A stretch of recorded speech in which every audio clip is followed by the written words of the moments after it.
Welcome, everyone. I am Joanna Goldfarb, the Youth Services Consultant at the Aramco Catskill Library System. Thank you for joining us for today's Diverse Books webinar. This is a reminder that first, this webinar is being recorded. Also, please do keep yourselves on mute. That includes video and microphone. You can ask questions throughout the webinar. Please type them in the chat and I will keep an eye on that and read them out.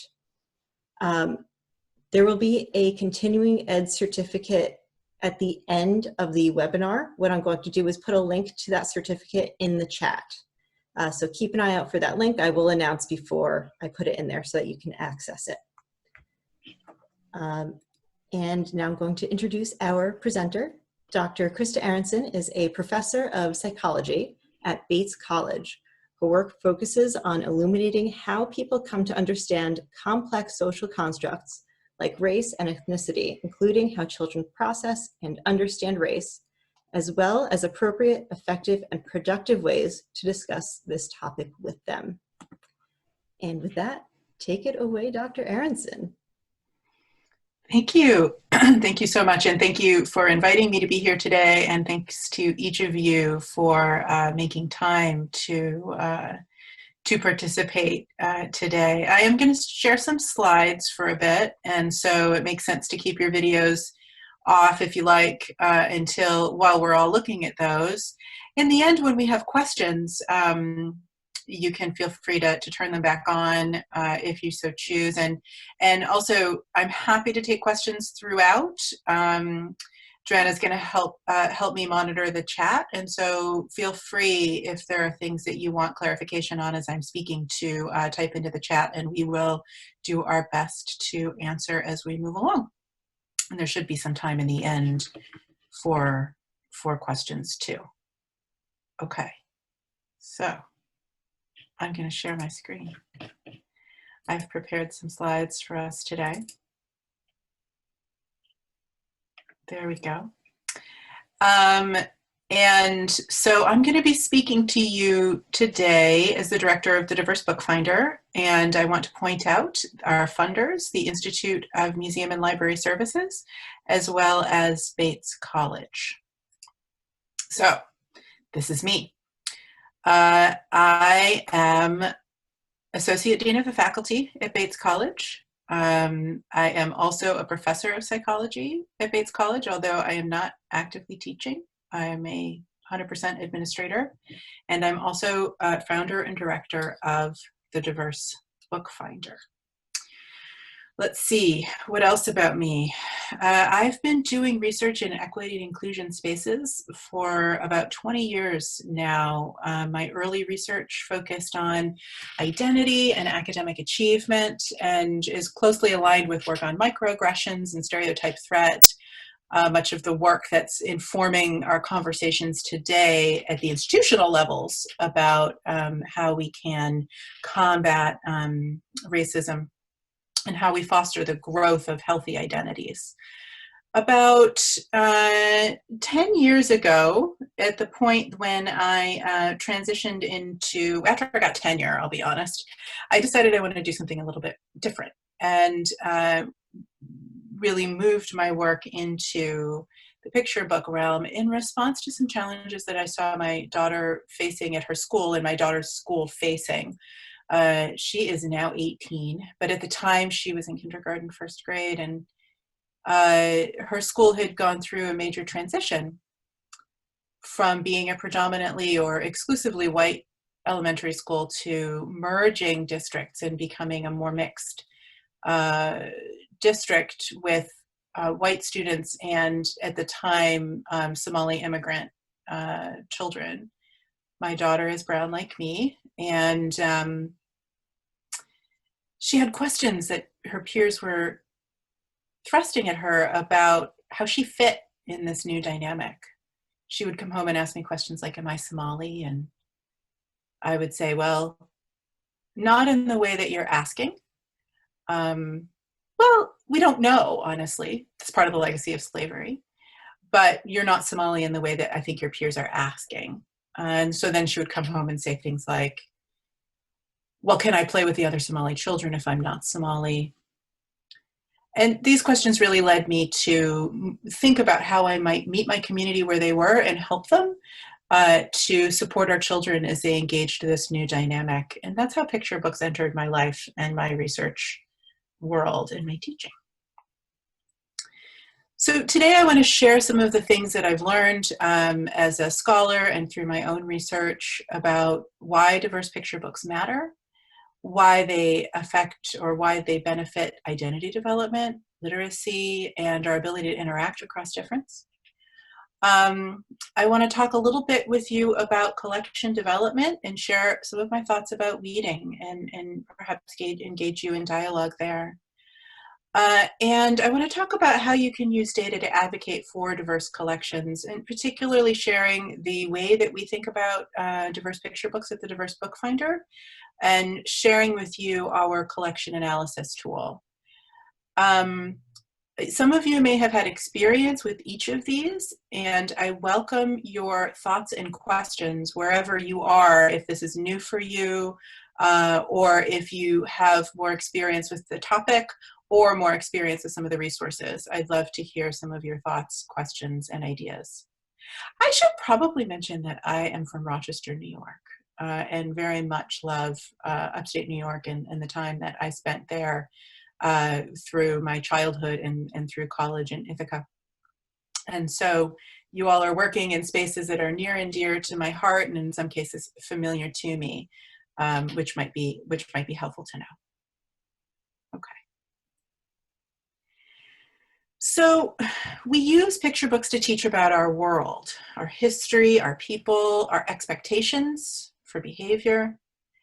And when Black and Indigenous people and people of color are absent in picture books or in library collections, we position whiteness as normative and dominant, communicating through numerical force that these stories are more worthy of focus, and is subtly depicted, or maybe not so subtly depicted, by this infographic created by Sarah Park Dahlin on behalf of the CCBC. When I share this with my students, they maybe because they're psychology students and we tend to undervalue in psychology emotional thoughts and feelings and reactions as researchers. Seems counterintuitive, but it's the truth. Sometimes they have a hard time reading and interpreting this image, but they often ultimately come to the recognition or the articulation that one of the impacts of emphasizing or having a imbalanced representation that focuses on white or white identified characters can be the overinflated sense of position in the world, status, importance, and that is not only challenging from just kind of an intuitive or altruistic standpoint, but that overinflated sense of value or how much space people like them occupy in the greater world, it counters the global reality. And it runs counter to some of the elements that we would consider to be representative of strong character, right? Like humility. And the absence of BIPOC people also subtly supports the exclusion, devaluation, and marginalization of people of color, and contributes to the ongoing normalization of racism within the United States. So this is the context in which we're working, and this is one of the reasons when we think about why multicultural books or why diverse books matter, it has to do with helping children understand and map their world, who is in it, who matters, who deserves being given attention, and their relative position within that space.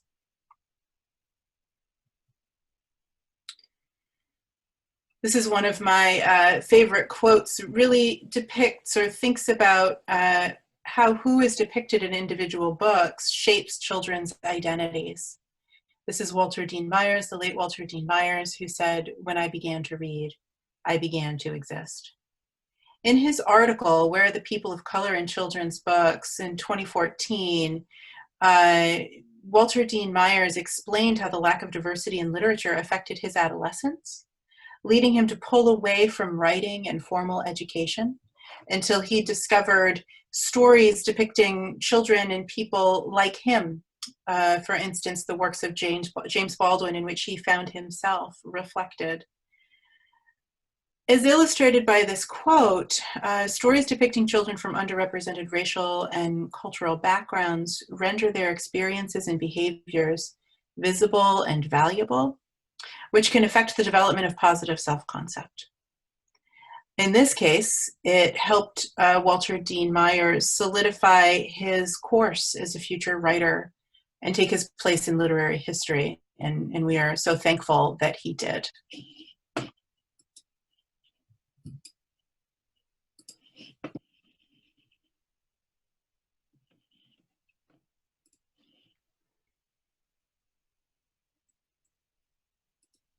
Okay. So not only do stories that feature Black and Brown people or Black, Indigenous people and people of color help contribute to the formations of our own identities and our feelings of self-worth, they also enhance literacy development. And Smith and Lewis in 1985 in their research really identified that Black children, for instance, are better able to retain and recall plot and character information after reading books featuring other Black children. So that ability to see self and relate to the character in a book can be what draws us in and makes us feel as though we want to invest the time and energy in learning what the words say and learning what they may have to say about us and our own experiences. And diverse books provide a vehicle for parents and children to connect and share, as they may depict stories or experiences to which a parent of color can relate, or may be written in a language that they can best understand. And as psychologists and educators and librarians, we know that these types of shared reading experiences support the development of strong literacy skills, as well as familial closeness, which are two keystones of academic success. Okay.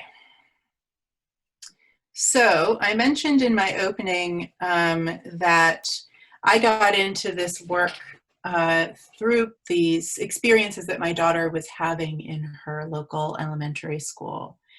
And I really entered this work originally as an experimental psychologist. It's interesting to note that this particular project that I'll be talking about for the next couple of minutes was my first foray into experimental methodologies. Prior to that, I was very much a questionnaire-based researcher, as many who study personality and identity are. But you can find this work written up in the School Library Journal in this 2014 article where my colleague and co-founder Ann Sibley O'Brien and I translated the academic research that we had completed and written up and published in academic journals for a professional audience, is kind of our first thoughts and our first attempts at disseminating behind the paywall, or in front of the paywall maybe. So when I started this work, and I very quickly realized that the articles that I was writing were only accessible to those who had connections with institutions that paid the exorbitant fees that are necessary in order to access journals, academic journals. And so really trying to explore how to get that information out so that it could become part of the more national and public landscape. So feel free to look this up in the School Library Journal, and I'll talk a little bit more about the work. So what I did with this research was in thinking about my daughter's own questions that she was bringing home to me and the questions that they were highlighting that were emerging within her school context, I happened to be on sabbatical, which is a lovely privilege that professors have professors who are tenured or on the tenure track have. And so and it was after tenure, so I really kind of realized for the first time, I could think about whatever I wanted to think about, and I could get paid to think about whatever I wanted to think about. And I wanted to think about this socially emerging and community-based question. And when I did, I found researchers in England, Lindsay Cameron and Rupert Brown, who were doing research with picture books and the notion of extended contact. So psychologists have been studying how to bring people together across difference for a long time, most notably the past 50 years. And a lot of this work is based on Tajfel's and Alport's theories of contact. And what these theories propose, and what has been demonstrated time and time again, is when we get people together, physically together, across difference, and provide certain contexts, they're more likely to change their attitudes and views. Prejudice gets reduced. And so if you are to get people together, it can really be any sort of meaningful social difference. It can be gender, class, race, political ideology, religion. When you get people physically together and give them opportunities to interact, they leave with more positive feelings about what we call the outgroup, or the group to which they do not belong. Building on this work, psychologists began to play around with the idea of extended contact, which is in environments where that's not feasible. Let's say, the state of Maine, where I live right now, which is predominantly white. I think it's still the whitest state in the union. There aren't a lot of opportunities for this type of cross-group interaction. And so researchers began to explore, well, are there other ways that we can trigger it? And Lindsay Cameron and Rupert Brown started to play around with picture books. And I built on that work here in Maine. And what these images on the screen show you are illustrations done by Anne Sibley O'Brien with assistance from Photoshop that go along with a set of stories that we wrote together along with my students and Margie Burns-Knight, another Maine-based author. Annie and Margie wrote Talking Walls. You may be familiar with that book. And when we started this work, we quickly realized that there were no picture books that featured Somali and non-Somali children. Those were the two groups that we were targeting within our community context, playing together and having fun across difference. So think about that for a moment. No books written, published, featuring Somali and non-Somali children playing together and having fun across difference. That really struck us. And although we dove into the work of creating these books, that gap influenced our thinking moving forward in the founding of the Diverse BookFinder. So these books were written about the same group of 4 children. You can see in group 1, we have Sahara, who is wearing the hijab and has henna on her hand. And we have Mohammed, who's sitting kitty corner across from her, who is a Somali male. And we have Jessica and we have Michael, who are our 2 white identified characters in this book. There were 6 stories that were written about these children. There is evidence that reading children's stories depicting characters playing and having fun across difference is most successful when there are 6 exposures to that type of reading. So we wrote a series of 6 stories. The story that you're looking at here is the first in the sequence. In it, the children their class was given the opportunity to participate in a writing competition, and they had to come up with a class name and then think about what story they were going to write. They became the Shooting Stars, and this group of 4 children as part of the larger class were those that were focused on within the 6 stories. There's one about a week of rain and they had to play inside. There's one about going apple picking, really typical things that children are likely to experience as part of their everyday classroom and school environment. There were two conditions within our work. We created one set of stories in group 1, which depicted Somali and non-Somali children playing and having fun together, and then group 2, our all white children was our control within this context. And children, 500 children were randomly assigned to either be in the experimental or control condition, and they were read stories once a week by an undergraduate researcher and guided through discussions or conversations to aid in reading comprehension. And then 1 week following the experiment, as well as 12 weeks following the experiment, we gave children a set of questions to respond to that would help us understand their levels of prejudice, their attitudes towards the outgroup, their what we call inclusion of other in the self, how similar they feel to members from Somali or non-Somali group, depending on their own origin. And what we found is that children in group 1, or the experimental group, reported significantly more pro-social attitudes than children in group 2, and that these changes or these attitudes were relatively persistent over the 3-month period following the intervention. And so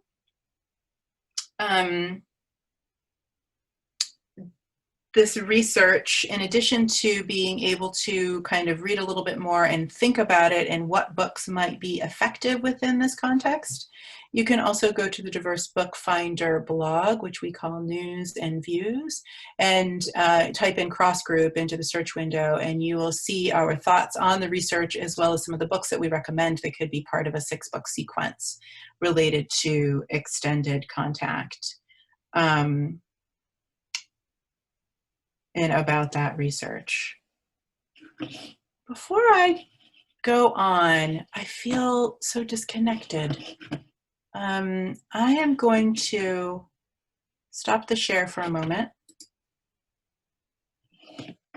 We haven't had any questions yet, but if anyone Okay. has a question, please feel free to type it in the chat. Yeah, let's just pause for a moment and let me know where you are. What questions do you have? What thoughts are you having right now? There was a comment. Someone wrote, I believe animal and anthropomorphized things in books are overwhelmingly male. And someone responded to that comment by saying, now that you mentioned that, I realized it. Except for Angelina Ballerina, the first few of those types of books I immediately thought were male characters. And when you were talking about Walter Dean Myers, someone wrote, at a talk I heard his son say Walter Dean Myers was actually discouraged from writing books that were other than pigeonholed his own voice. I know that's a controversial thing to say. And Erica wrote that. And Erica, I think I was actually at the same talk where his son said that. Yeah. We do have a tendency when we read books where gender is not specified to default to male, and that can be with anthropomorphized characters as well as with human characters where gender is not specified. And so that is something that, you know, a bias or a default that we do have to push against.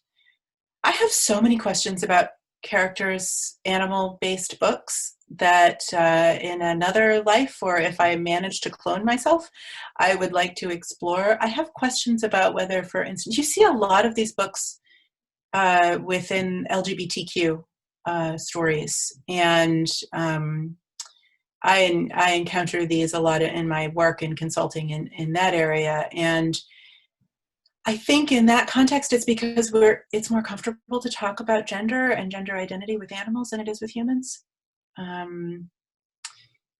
Because we often conflate talking about gender with talking about sex, and somehow using animals just seems to strip that from the context. But I often wonder, can children make that leap cognitively? This is the developmentalist inside me. We know that a transgender bear, or a bear who is defined as transgender or identified as gender non-binary, is meant to refer to a human in that context. And we can, but I don't know if children know that, just based on where they are developmentally. And psychology hasn't provided me a good answer to this, honestly. I've dug around and I don't know. There seems to be no consensus on that. My fear when we do this is that children leave these picture books feeling really, really good about transgender bears. Maybe not understanding that humans are also have this experience and identity. Someone made a comment in the chat and said, I don't think I can make that leap as an adult. That's awesome, Kathy.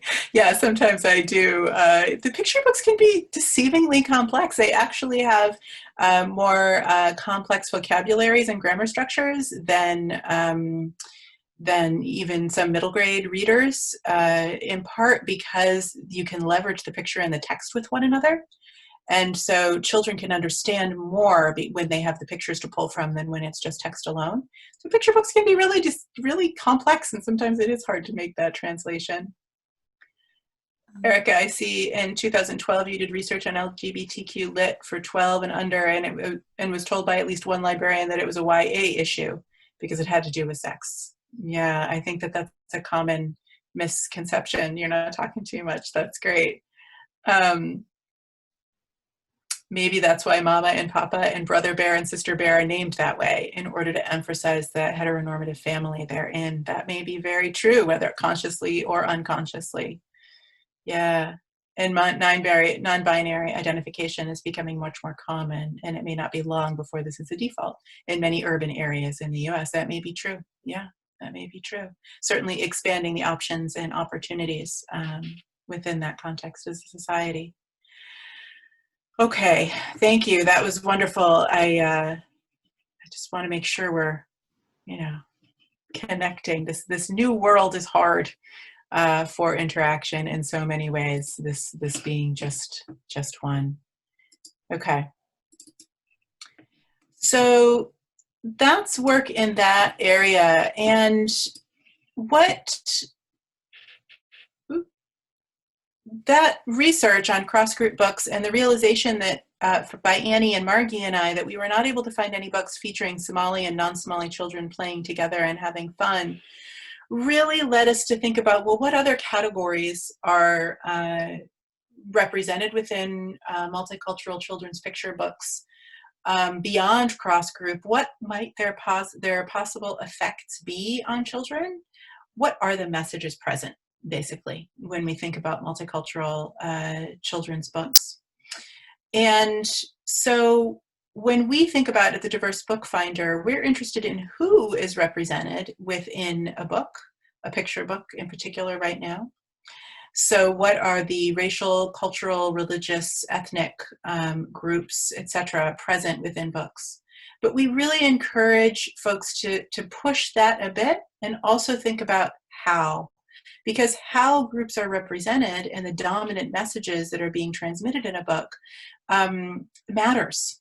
It has an impact on child development, is one example in my cross-group research, for instance. So at the Diverse BookFinder, we think about who is represented in a book, and we think about how. Let's take a little bit of a deeper dive into that. Oh, I want to go back. I want to go here again. Sorry. What I want to do. Just going to talk to myself a little bit. So, this is the Diverse BookFinder for those of you who have not visited yet. And let's talk a little bit about who we are and what we do. We are a unique circulating collection. All of the books that are part of our collection, well, first let me back up and say we collect books published, trade picture books published since 2002, either published or distributed in the United States, featuring human characters of color, specifically BIPOC characters. All of the books that are part of our collection are actually we physically own and live in the lab library at Bates College. It's the only circulating collection of its kind. If you ever identify a book that you want to take a look at and preview and can't find another way to do so, you can check out our books through interlibrary loan. In addition to being a circulating collection, we're also a search tool. Oops. And so we tag books in a number of different ways that get at the who and the how. There are currently 3,384 books in the collection. And taking a look at the filters, you can see, for instance, that you can search by category. Let's say you're interested in cross-group books and you want to know more about, or you're looking for cross-group books. There are 533 that you can search. We also, in terms of the message that is being sent in a story, we have any child books, which are books that are, here, let's just take a look. Books featuring BIPOC characters in which race, ethnicity, tribal affiliation, etc. are not central to the storyline. There may be elements present, but they're not essential to the plot and could be changed or removed without changing the story. Beautiful life books, which feature BIPOC characters, but where race, ethnicity, etc. are central to the story. The books explicitly focus on the diverse expressions of human experience, depending on these elements to drive the plot. Biographies, cross-group, books portraying relationships between named characters across racial or cultural difference, including but not limited to those depicting peer group and cross-generational friendships. Folklore. Incidental books are those featuring a racially diverse cast of non-primary characters, or books featuring animals or white main characters with Black, Indigenous people and people of color as secondary or background characters. Informational books, which are narrative books with or without a storyline, presenting factual information. They may be encyclopedic. And BIPOC are depicted, but race and culture are not always central to the content. Oppression and resilience, books about group-based injustice and struggles for justice, as well as race cultural concepts, books that explore and or compare specific aspects of human difference. So these are kind of like ABCs and 1, 2, 3s within the context of race, like skin tone, hair texture, etc. These categories, or the how, books, the messages that books transmit, or how characters are represented, emerge from grounded theory research conducted by myself, Anne Sibley O'Brien, and Brenna Callahan, who was a student of mine at the time, where we engaged in multiple readings of books in order to distill down the most common messages that were transmitted within multicultural picture books. We also tag who in terms of race and culture. And you can see the different racial and cultural groups that we tag. And the little numbers on the side represent how many books are in the collection related to that particular group or category, for instance. Ethnicity, we have hundreds of ethnicities, which run a fine line with nationality.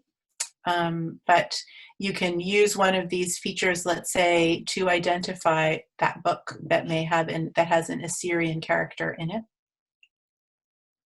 if that's of interest to you and to your population. We also tag for immigrant status, whether or not the character portrayed is an immigrant or a migrant individual. Tribal affiliations and homelands for our indigenous stories or stories with indigenous characters. We add different tribal affiliations and homelands as they appear within the books. Certainly, we do not have every homeland listed at this point. We only have those that are represented within the literature. Gender, we tag for a number of gender categories and gender identities, again, that we see represented within the books. We also do major awards. Typically the ALA and other awards that we've been told by our Librarian Advisory Council play a role in the decision-making space for you. Religion, where a book is set, whether it be within the United States or internationally, if that information is present. And finally, we do have content categories, which are meant to really, all of this is meant to augment BSAC and LCSH subject headings. These content categories, when we were developing the metadata, our metadata librarian, Deborah Tomaris, who's at Marist College, felt that these were represented in the books, but not well structured or represented within LCSH. So we're not trying to replicate Library of Congress subject headings, we're just trying to augment them by focusing less on what is happening in the book and more who is in the book. And within the context of content, focus on what is happening that you may not get within your LCSH subject headings. So that's one feature that we offer. You can search the collection by typing in a word that's interesting to you and getting all of the books that have that word or subject mentioned within the title or the thumbnail, or the summary of the book, or anywhere online that we've scraped. You can also search by selecting one or more of the categories in combination with anything like that, right? So we can do any child, and we can do, well, this would be an interesting one. First Native, Indigenous. There are 49 books out of 3,000 that depict a person who is identified as Indigenous in a book that could be in any child book, which is an interesting conversation to have. So in addition to being a physical collection and a search tool, we are also a source of critical data. So we've collected and analyzed all these picture books, and we can tell you some things about them, right? We can tell you about who is represented in these books. When we take a look at BIPOC characters, we can tell you the relative percentage to one another, with MENA characters remaining very low within this context. We can also then tell you how characters are represented. So let's say, if we click on the Asian Pacific Islander, we tell you a little bit about the numbers and how we interpret them. So if we look here, we can see the vast majority of books are beautiful life books when we're talking about Asian characters or characters of Asian descent. And although that is important, we argue for balance in representation.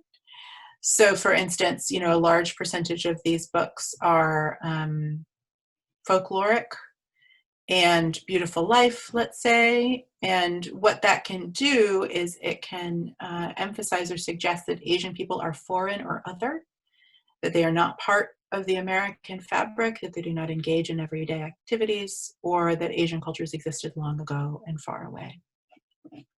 So we share some thoughts on we share the data live all the time. Every time we add a book, this changes. And although we make no prescriptions, we share our thoughts and reflections on that information.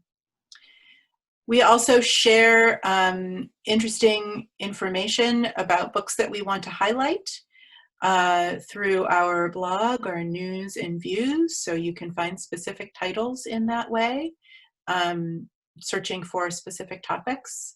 Every time we add a book, it shows up right here in our new arrivals. That should be changing almost every day, but at a minimum a couple times a week, if you want to know what we're adding and whether you've seen it before, as well as our other recent thoughts from our editorial group. Okay. There is a question in the chat for you. Yeah. What is it? Diverse BookFinder, and it's: do you focus only on picture books, or do you also go to older children's books? We focus only on picture books for the moment. That is for a couple of reasons, not because we feel as though picture books are more valuable than other books, and certainly recognizing that children's literature extends all the way through YA. In order to hand code these books as we currently do, we have to be able to get our hands on them and read them. And given the size of our shop, picture books are to scale with that work. We do hope to expand into middle grade and YA books, and are actively seeking opportunities to do that right now. But that's a great question. I hope that we're able to add middle grade and YA books to this resource in the not too distant future, but it's funding dependent. Other questions?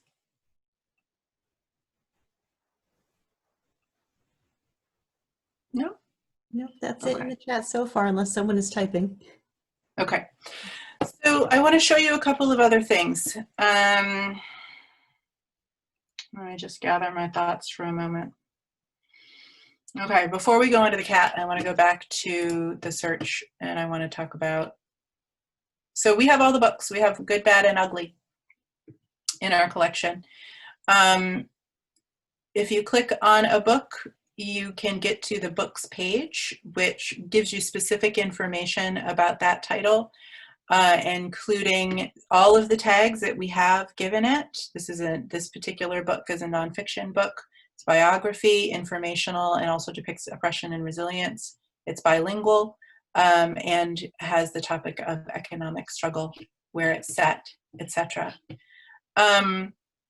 This book probably won't, because I know that it just got entered today, but let me go in a little bit and see.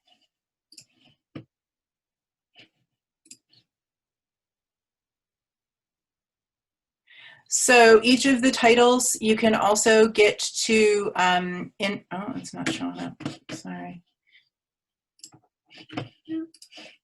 You can also access by going to the Bates Library Catalog. I won't dig around anymore, but by going to the Bates Library Catalog, you can get specific information from the MARC record about each of the books, as well as professional reviews can be found on that page. And so the Kirkus Review, SLJ, etc., all the information that's been available in the professional review context is available there. So that's one resource for helping you think about, well, now that I found this book, how do I take a deeper look into considering whether or not it's a good addition for my collection? Is it a strong book? Because remember, we have all the books, and that is because we are a research collection, and also because one of the qualifications of our IMLS funding is that we do not censor any of the books that we include. With that said, we do provide information about books when they're not recommended, or recommended that they're used with caution. And so this book, Tiki Tiki Tembo, let's talk about this one for a little while. This book is in the collection, but we do have a red flag on it because it has been critiqued for misrepresentation by one or more experts who belong to the racial or cultural group portrayed. So when we enter a book, in addition to adding all of these tags, we also search around for how this book is being discussed by cultural reviewers or folks who are from the group being portrayed in the book. This was critiqued by Grace Lynn, as well as through a post that through another writer that she shares. And so if you are to click on a red flag book, it will take you to the cultural review so that you can get more information about why it's not recommended. We have red flags and we have yellow flags. Red flags are not recommended and yellow are used with caution, and we typically make that determination based on exactly what the reviewer has said their recommendation for use of the book is. So let's talk a little bit about weeding. I'd love to hear some of your thoughts about weeding, and this book, Tiki Tiki Tempo, is one of the books that you may have considered weeding or may have already done so, but you may have gotten the pushback, but it's a classic. Many of us remember this book from our childhood. It may have been our one exposure to information about Chinese culture. It may have resonated with us in one way or another, and may be hard to let go, or it may be hard to explain to our patrons why we have let it go. So just a little bit of background. This book presents itself as a Chinese folktale, and some of this information I have gotten from the reviews of the book, but it is not a Chinese folktale. It seems or appears to be based on a Japanese folktale, and reshaped by Westerners to fit a Western understanding of kind of an amorphous Asian culture. So the result is a story that's neither Japanese or Chinese, and the illustrations reinforce this. And so one of the critiques is that, we encounter this a lot with Asian stories when we ask Asian cultural reviewers to take a look at them for us. One of my colleagues who teaches Japanese teaches a class on the representation of Japanese culture in picture books in Japanese, and so I'm always excited to talk with her.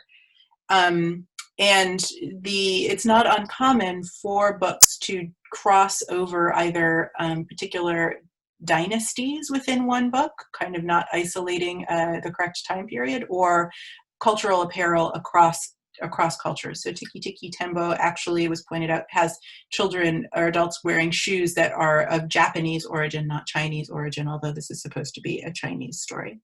So why does that matter? Well, it sends the message to children that all Asian cultures are the same and that their languages and clothing are interchangeable. And we know that's not true. It provides false windows for children into Asian culture.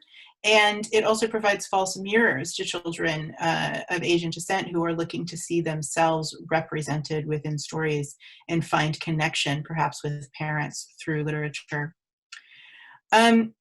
A lot of the narrative in the book, so even the notion of Tiki Tiki Tembo, communicates potentially to children that Asian languages are unintelligible or made up of nonsensical syllables, right? So these are all arguments that maybe this isn't the strongest representation of Asian culture that we want to have within the collection.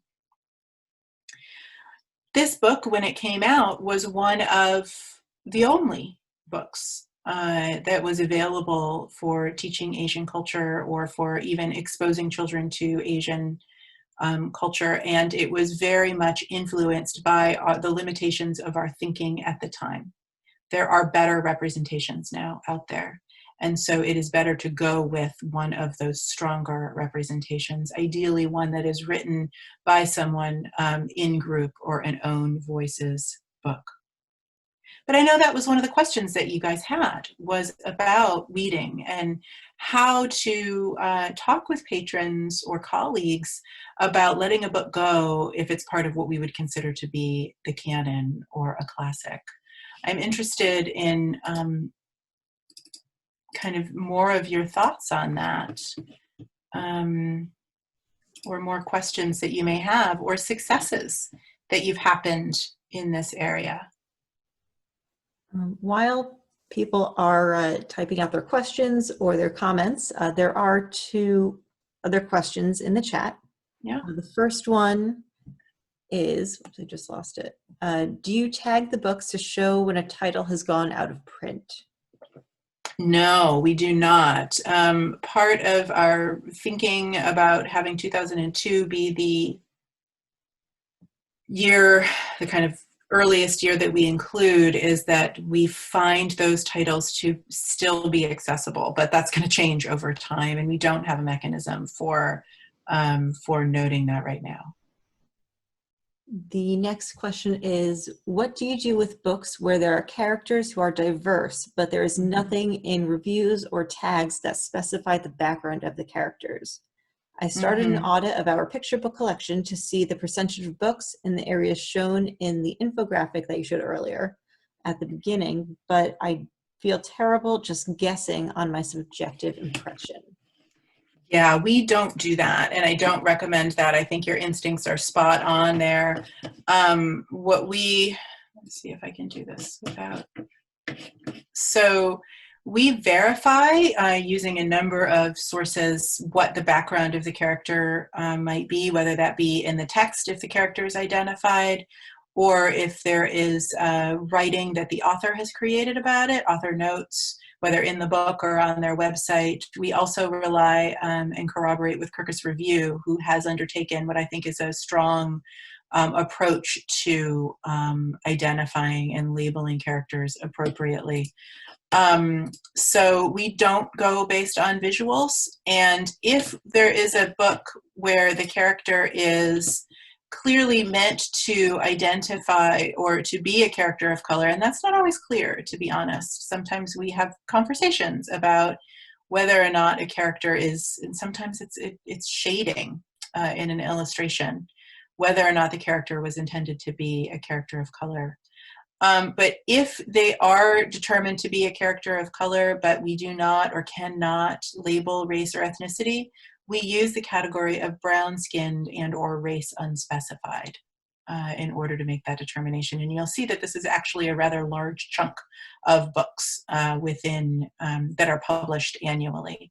Books that have a brown-skinned character in them, but that do not, it's unclear what group that child is supposed to be representing.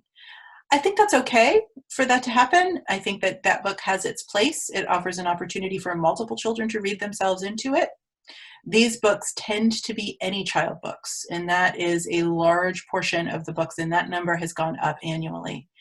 Both the number of any child books that are published as well as the number of books that are brown-skinned, and there's a lot of crossover there. So this seems to be one way that publishers are answering the call for multicultural books, is to put brown-skinned characters in them in books that make no reference to race or culture. Again, they have their place, but we argue for balance, and I do wonder about what it means to have a predominantly any child body of books that feature brown-skinned or race unclear characters. That was a long answer to your question, but hopefully it helped. What other questions do we have? I believe this is in reference to what to do with possibly problematic picture books. Mm-hmm. Just suggested create a new collection of classic picture books. That's an interesting suggestion. I think that in one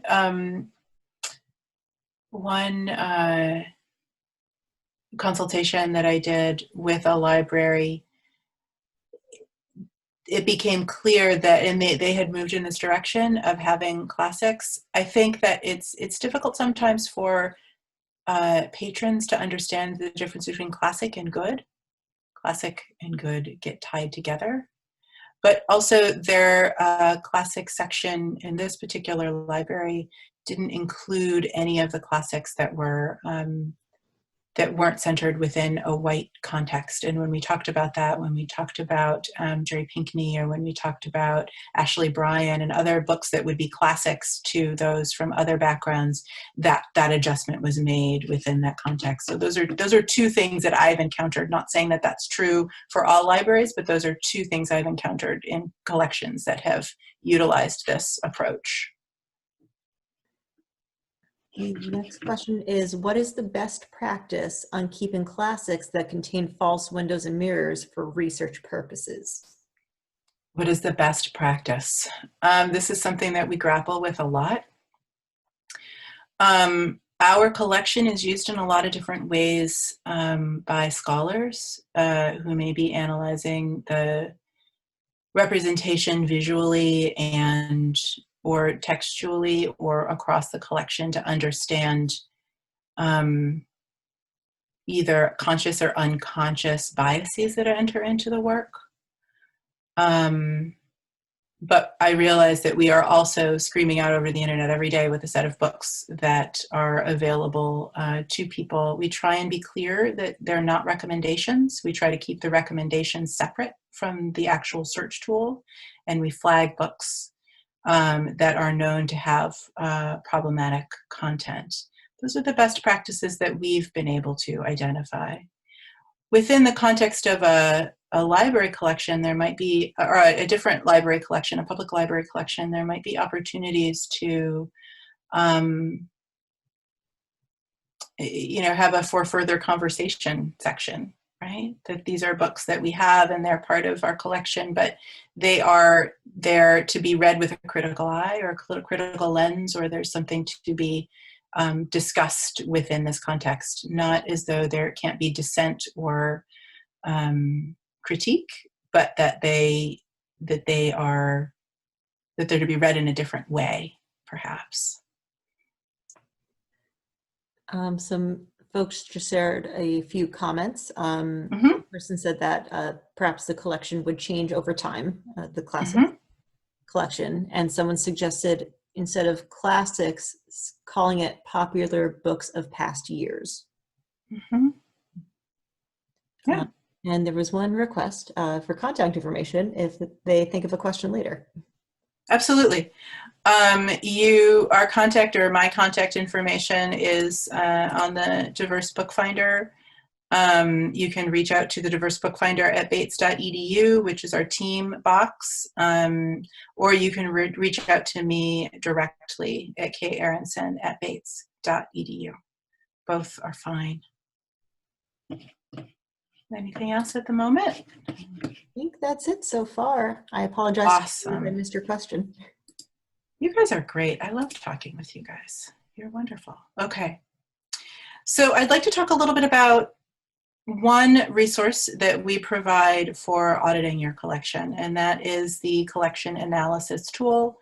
I'll take you to the website in a moment, but just to cover the high points, it's a free online tool for U.S. libraries funded by the Institute of Museum and Library Services. What it does is cross-references, so you upload a file, an Excel file, a CSV file, a data file that contains your titles and ISBNs for ideally your picture book collection, but if you can't restrict it in that way, your whole children's books collection will be fine. We cross-reference it with ours in order to give you a representative sampling of who is represented in your picture book collection and how. So you get a report of which BIPOC characters are represented and how they are represented in your collection. Let's go, not that one. Let's go to the collection analysis tool, just in case you wonder how you can find it when we're not together. If you go to the diversebookfinder.org homepage and click on the collection analysis tool, we launched this about almost exactly a year ago at this point. Everything that I'm going to kind of talk about in terms of an overview, you can watch on this nifty little video on the webpage. No one prepared me when I got my PhD and became an academic that I would be making videos, but we figure it out. All you have to do is create an account. Once that's created, it is approved, and then you can go through the process of creating or uploading your file. That's honestly the trickiest part, and that's the part where we can't provide a lot of support, although we do provide the support that we can.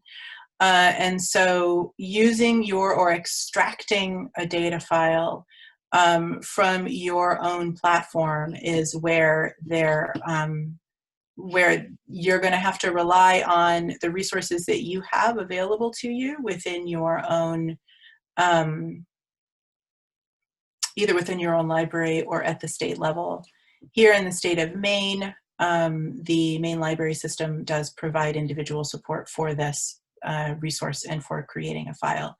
And we do provide some information about how you can, what that file should look like. You can see a sample file, what it should include, as well as what we have some. So here, let's just take a look at a sample file.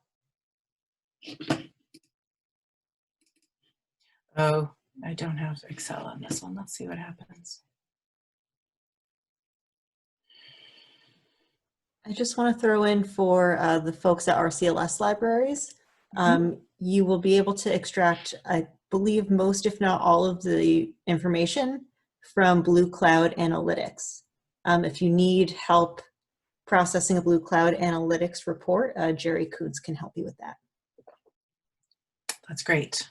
So you should be able to have the support that you may need. Sorry, I don't have Excel on this desktop, so I can't easily show you what a file looks like, but it's literally 2 columns, 1 column with title, 1 column with ISBN. It doesn't matter which ISBN you give us. We scrape WorldCat and Library Thing, so we know all the ISBNs for each of the books and we can cross-reference it. It's built into the software.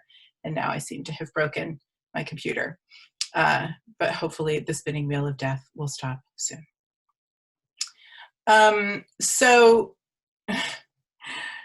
You can find information, and we do try to provide all the support that we can, including information about file conversion software like Zamzar that can be helpful to you.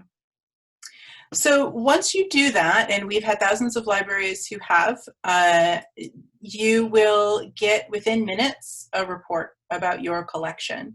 You can do this as many times as you want.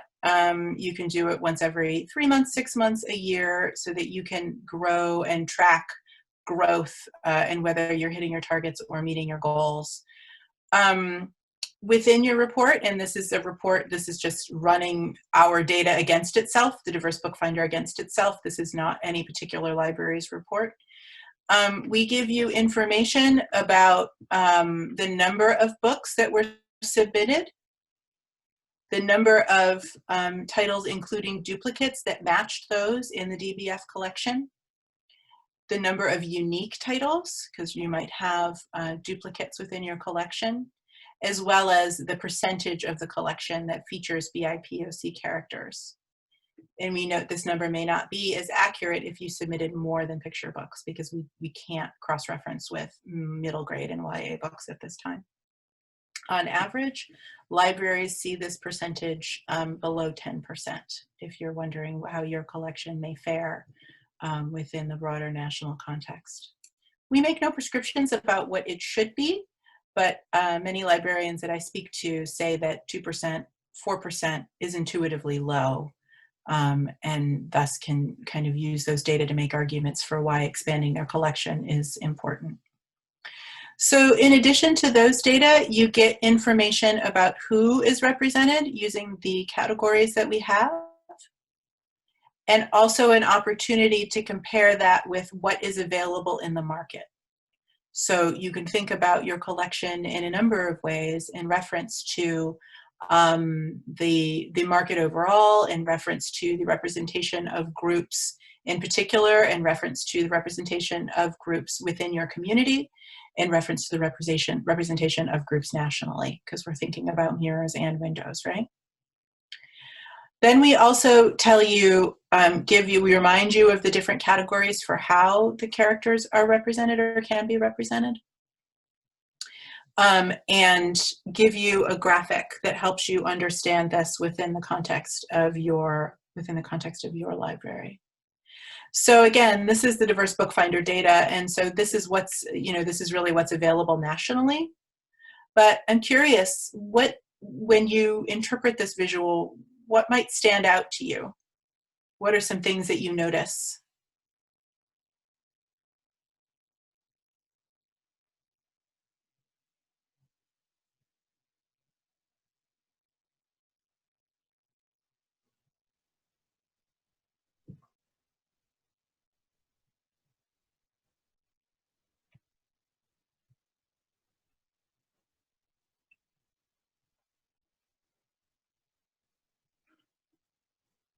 I'm guessing you're typing. Everyone's analyzing. I see. Erica said, more oppression group for Black than any child. Yep. Oppression stories do dominate the landscape for Black children nationally. For me, and my interpretation of it is that oppression stories are important. My children are of mixed Black descent, as am I, and I want them to understand the histories of oppression that our ancestors have faced. These stories tend to be set in the civil rights era or in slavery. I think that there's a broader way to represent oppression. There's also more to being Black than oppression, right? Black joy is a topic that's emerged recently within and been amplified within the context of the Black Lives Matter movement. And so for us, it's about really considering balance and considering whether or not a body of books is really representing the full humanity of a particular group. And if it's not, what unintentional messages might it be sending?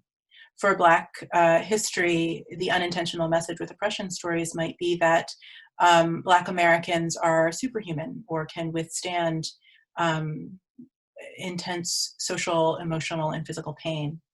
That's a very dangerous narrative and trope. That is one that was used during slavery to justify the physical and emotional mistreatment of Black characters, of Black people. Or that another unintentional message might be that oppression is a thing of the past and is over and done.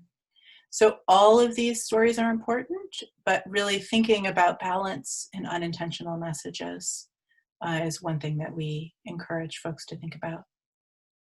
Anything else, Joanna? Carol noticed that there's very little Middle Eastern representation.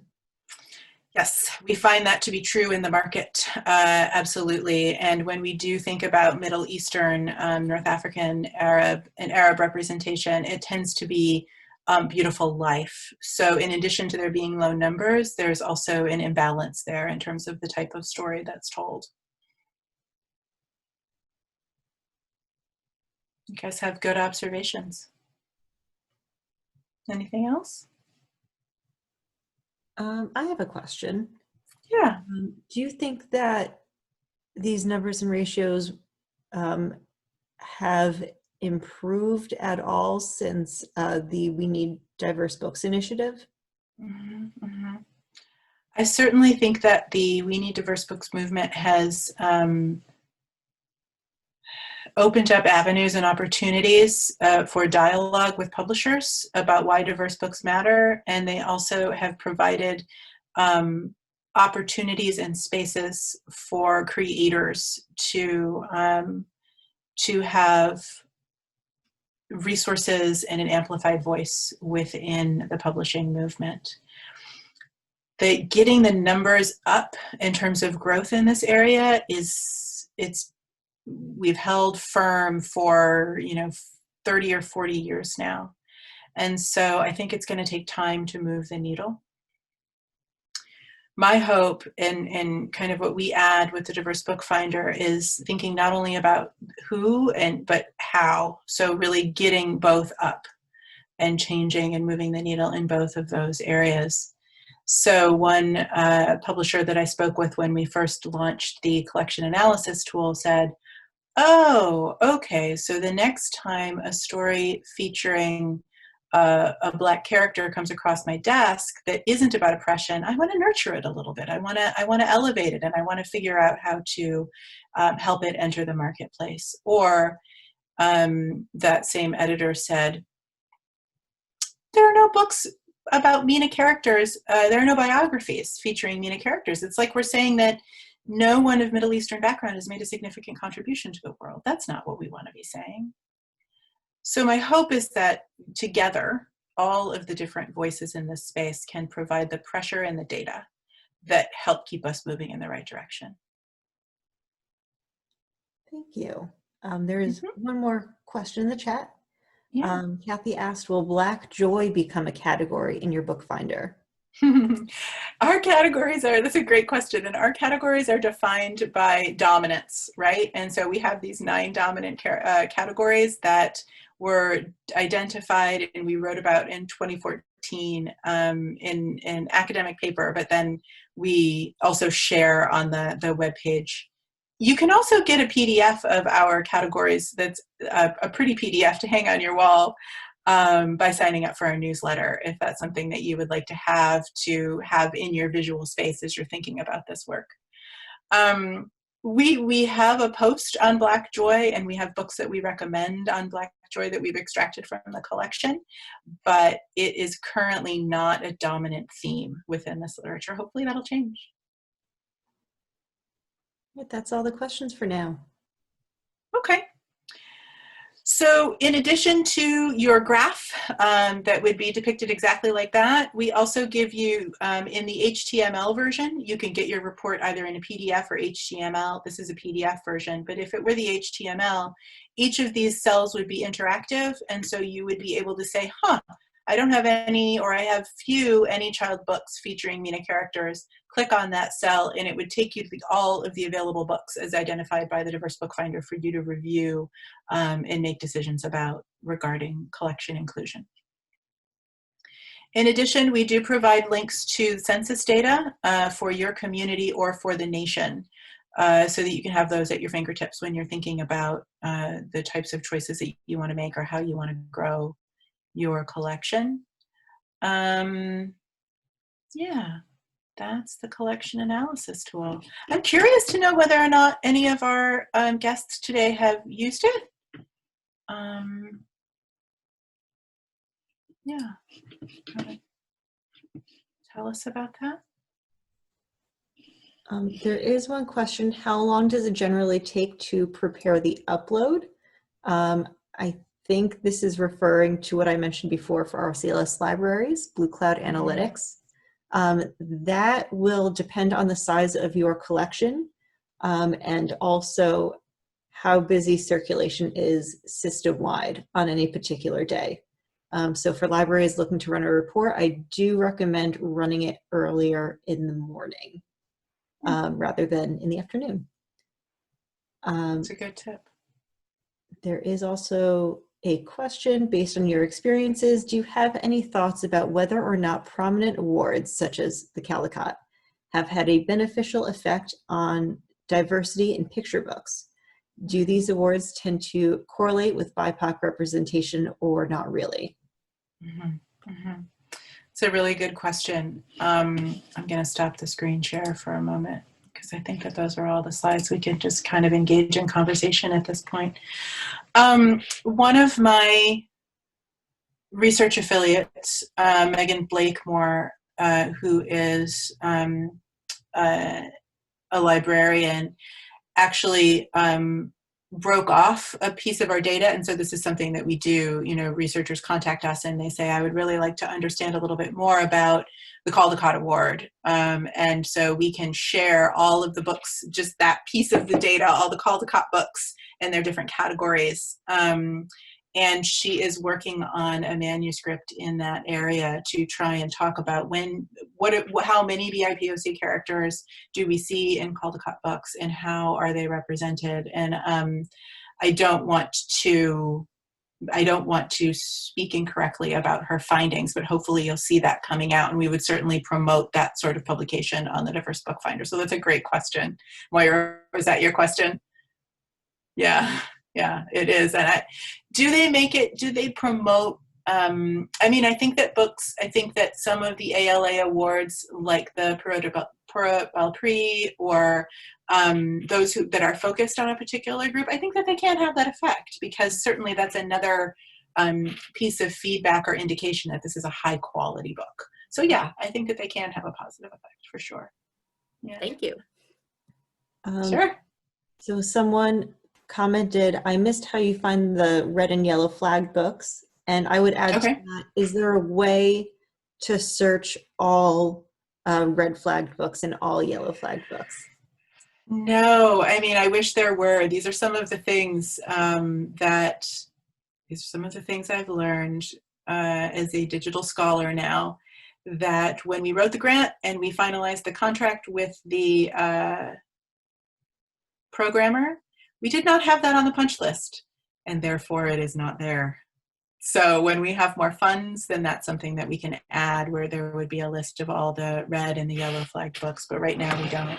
And the way that you find them is by clicking on a book, and if it's red or yellow flagged, that will appear right at the top of that book, that individual book page, right there. Yeah.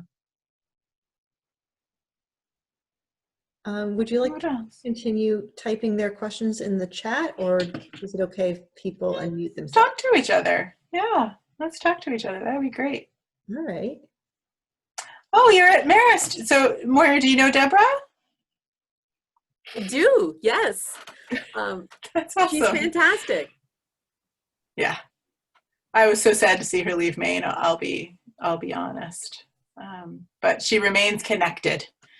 And so we're grateful for that. Yeah, and I'm teaching a children's and YA lit course, and so she highlighted the project for me and my students. So it's been super helpful to have her here, kind of spreading the word. Good. Yeah, I remember we communicated over email about that. Mm-hmm. So I'm glad that she was able to come in. I can't imagine a better person, and she's right there.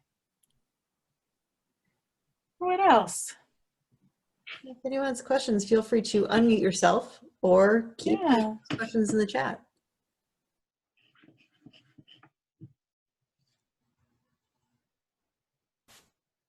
Anybody used the cat?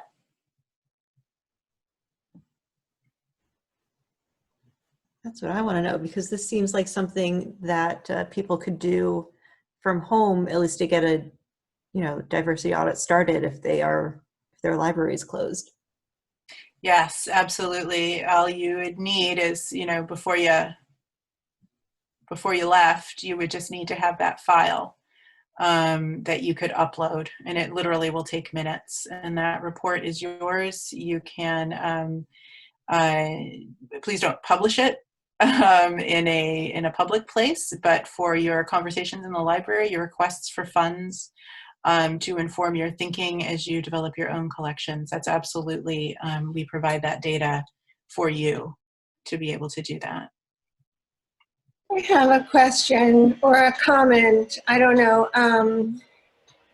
In my library branch and in many branches in Brooklyn Public Library, we make our weeding decisions based on circulation. So I'm careful with my YA collection that, you know, I don't want to weed. There are some books I don't want to weed just because of poor circulation, because you know, they diversify the collection, they have value. Some of them are, you know, classic, classic diverse books. But I, you know, I feel like, I feel fear for the book collections that are getting weeded because of poor circulation, when the representation is changing because of the circulation. I don't know. It's not really a question. It's a concern, I guess. Yeah, this is something I hear about this, and I hear about that tension, right? That's the training is weeding based on circulation in part. And I do think that there are risks there that we're becoming aware of, that just because only one person checked a book out doesn't mean that that book was not very important for that one person. It doesn't mean that it's important for others who might not check it out to even see it on the shelves as having value and having importance. So absolutely, I recognize that tension, even though, you know, from a non-librarian perspective. Kathy asked, do you recommend an own voices label or BIPOC label as a genre label? So on the book spine? I believe that's what she means. Yeah. That's a really good question. I don't have as much experience with book spine labeling. I know that my colleague and friend, Kristen Cappy, who is the founder of I'm Your Neighbor Books, which focuses on children's books featuring immigrant populations. If you haven't checked them out, you should. They're fabulous. Full disclosure, I sit on their advisory council as well. But they do more spine labeling as part of their work. And so just through them, you can borrow a full collection of picture books, middle readers, and YA books featuring immigrant populations to have on loan to your library as you think about your own collections. And those are spine labeled in various ways. I mean, I think an own voices label can be very powerful. I myself, we don't have an own voices label in the Diverse BookFinder yet, because as a researcher, it's actually a complicated thing to develop. How do we identify an own voices label? Do we do it based on how the author looks? We started this work, and not all authors and illustrators self-identify in terms of their racial, cultural, religious, ethnic, or gender identity. And so I ideally would like to create some sort of registry where that can happen before I tag books in that way. But I think an own voices label can be very powerful, and it can be very educational for patrons to understand that this is an evaluative component when trying to select a book or trying to select a good book. A BIPOC label, I don't know. We struggle with the use of that term because it's not well known. We know it well as professionals and academics, but just people walking around on the street aren't saying BIPOC, right? And those are the people, we want to make sure we use terms that are accessible to everyone. Always the goal, and you know this better than I do, but there's always the goal of meeting people where they are, but also reaching. And I do that within academia, helping academia reach to be a little bit more accessible, and then also helping individuals reach and push beyond their comfort zones. Scaffolding, Piaget, what can I say? I'm a psychologist. But So maybe another label. I know that I believe Kristen has immigrant labels, or specifically for the ethnic group, but I don't really have a great answer to that one. I'll have to think about that.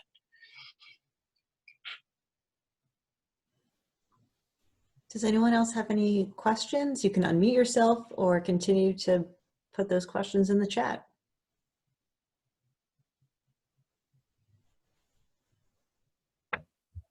I was just going to say, I appreciate that that CAT links or provides the links to our own census information about our communities, because that's going to be changing, I expect, when the results of this next census comes out. And that ties back to reading. You know, I don't want to read something that might be useful 5 or 10 years from now because my community is changing. Mm-hmm. Yeah, it will be interesting to see when this new batch of census data comes out, how our communities have changed over the past years. And I'm glad you find that helpful. Yeah. Thank you. That is there because of a librarian, Christine Murray, the social sciences librarian at Bates College, is the one who wrote that API to be embedded in the programming. So that's your colleague. While we're waiting on any more questions that people might be typing, I did just put a link to download a continuing ed certificate in the chat. So feel free to click on that. I will put it in again right before we all log off.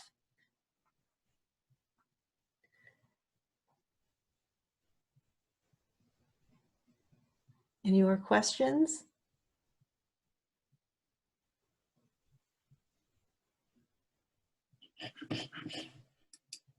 Dr. Aronson, was there anything else that you wanted to add? I don't think so. Let me just go back to our original agenda and see if there's anything. I think we covered all of the talking points that I have. I mean, I could go on and on about metadata. I could go on and on about representation, but I won't. Unless someone has a question about metadata or representation.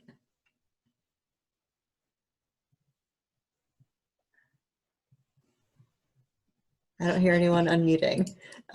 You are getting a lot of thank yous. Yes, no, thank you all. It's so nice to have the opportunity to meet you all and to talk with you. I learned so much from the work that you do. And especially right now when we're all working in such impossible circumstances. And I so appreciate everything that you do to help keep your communities connected and vibrant.